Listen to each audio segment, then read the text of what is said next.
भगवान कह रहे हैं कि जिस पर मैं कृपा करता हूँ पहले उसका धन बल अपहरण कर लेता हूँ। ये धन बल अपहरण कर लेता हूँ। जब वो निर्धन हो जाता है तो सगे संबंधियों का अपहरण कर लेता हूँ, या तो सगे संबंधी छोड़ देंगे। देखा ना पिता, रास्ते में ही राधेश्याम, बहुत कृपा समझना कठिन है। सुनाया था एक बार भगवान शंकर की कृपा माता पार्वती जी से कहा, चलो मैं आपको अपने भक्त के दर्शन कराता हूँ। बोले चलो प्रभु, तो बोले पहले अभक्त के दर्शन कर लो, तब भक्त के दर्शन आप सुख पाओगे। तो गए तो सुपारी कतर रहे थे, बैठे इसमें बढ़िया गद्दा लगा हुआ था। गिरदा लगाओ, 50 गाय 50 भैंस दूध धोई जा रही थी। प्रातः कालीन का समय था। संत वेश में गए और कहा, भगत जी 100 ग्राम दूध दे दो, शालिग्राम भगवान को स्नान कराना है, चल लिया सुबह से। और क्या क्या बोलना। महादेव जी ने कहा, हे भगवान, जितनी संपत्ति और वैभव, इससे दुगना इसकी कर दो। माता जी ने कहा, अवघद्देच, इसीलिए कहा जाता है इनको बद्धे। अवघद्दनाथ है। 100 ग्राम दूध ले दिया, गाली दिया, ऊपर से कह रहे संपत्ति। कह दे, दुगनी बोली नहीं, पर अंदर अंदर ये बहुत विचित्र और दानी है इनका।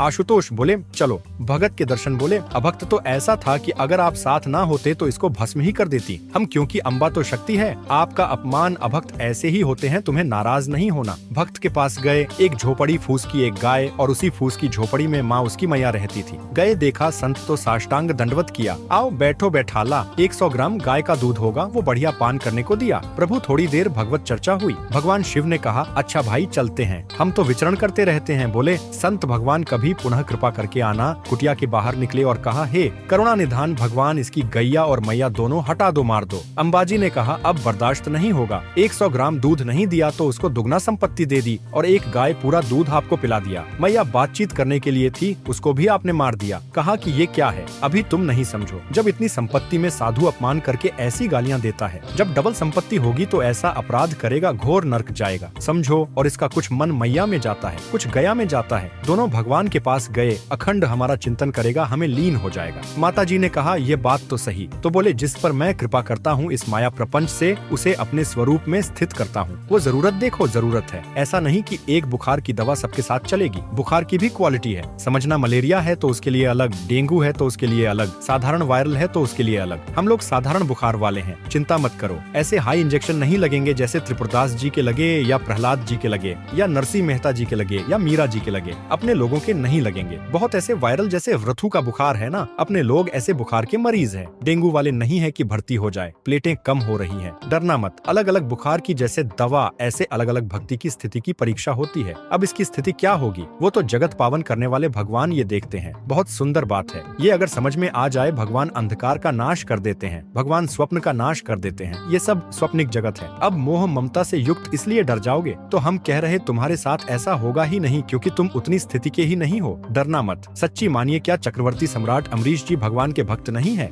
ध्रुव जी भगवान के लिए भजन करने के लिए गए तो आज ऐसा पद मिला कि त्रिभुवन में किसी को नहीं। सुदामा जी को दरिद्रता प्राप्त थी और सुदामा पुरी की रचना हो गई जैसे द्वारिकापुरी की रचना। आप हमारे श्री कृष्ण के प्रति ऐसा ना सोचें। ये जो कह रहे हैं बड़ी गुप्त बात है। उसके अंदर के ममत्व का नाश कर देते हैं, उसके अंदर के अज्ञान का नाश कर देते हैं। क्या आप अपने अज्ञान का नाश करवाना नहीं चाहेंगे? यहाँ अज्ञान की वृत्ति के नाश की बात आप ऐसा मत सोचिएगा, और आज तक कोई भक्त आपको भिखारी नहीं मिलेगा। आप ध्यान दीजिएगा, पुरुष से लेकर के जहाँ दृष्टि डालिए, जहाँ भक्तों को आपके 4 घर में लोग होते हैं, उनके भोजन की व्यवस्था में आप चिंतित रहते हैं। समझ रहे, जब हम मांग के खाते थे तो भूखे रह जाते थे, और जब भरोसे पर हैं तो 300-400 लोगों का बाल भोग, राजभोग, शयन भोग। बोले, आप हमारे प्रभु पूरा करते तो हरिश्च धनम। तुम्हारा घर कितना बड़ा है, हमारे घर में कितने बैठे, देख लो। घबराना मत, इसलिए हम कह रहे हैं डरना मत। अब इसीलिए कह रहे हैं, नहीं तो आपको लगेगा भगवान कह रहे यश्याम अनुग्रह नामी हरिश्चंद्र, ये धन ही हर जाएगा। तब हमारे भक्ति का मतलब क्या रहेगा? नहीं, इसका मतलब है अज्ञान का नाश हो जाना, तम का नाश हो जाना, माया मोह का नाश हो जाना। क्या आप दुख का नाश नहीं करवाना चाहेंगे? यह भक्ति दुख का नाश करके सर्वतो भाव महासुख प्रदान करने के लिए है। ततो धनम तजंतस स्वजना दुख दुखितम भगवान कह रहे हैं। फिर उसके परिवार वाले उससे प्यार नहीं करते। एक क्या झूठे प्यार में फंसे रहकर जिंदगी गंवाना चाहोगे? क्या आप यह नहीं जानोगे कि तुम्हें कोई प्यार नहीं कर रहा? क्यों झूठ में जीवन व्यतीत करना चाहते हो? सच्ची कोई प्यार नहीं कर रहा, कोई प्यार अपने सुख के लिए प्यार कर रहा है। कोई तुम्हें प्यार नहीं कर रहा तो भगवान कह रहे हैं,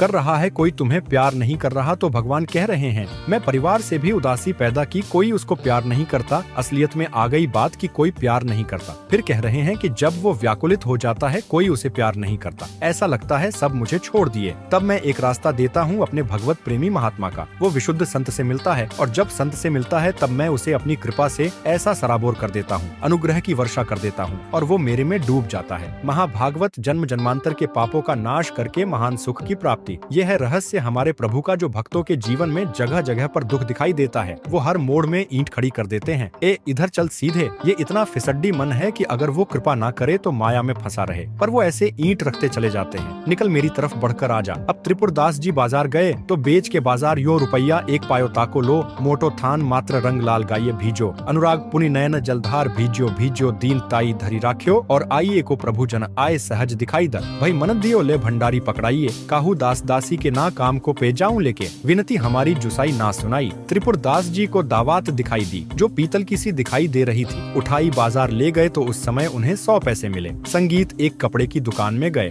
मोटी मार्किंग उनको अब जहाँ इतना इतना कीमती वस्त्र सोने के गोटे हीरे लगाकर सुंदर ऐसी पोशाक भेजते थे, वहाँ आज स्थिति की मार्किंग कैसे? ठाकुर जी को भेजें। लाल रंग से लगा, लाल रंग अनुराग का रंग, सफेद मार्किन लाके आंसू गिरते जा रहे हैं। नाथ ये मोटा मार्किन आपके तो दास दासियों के लायक था, पर कुछ नहीं है। अनुराग में भीने हुए नेत्रों से अष्टधार बह रही।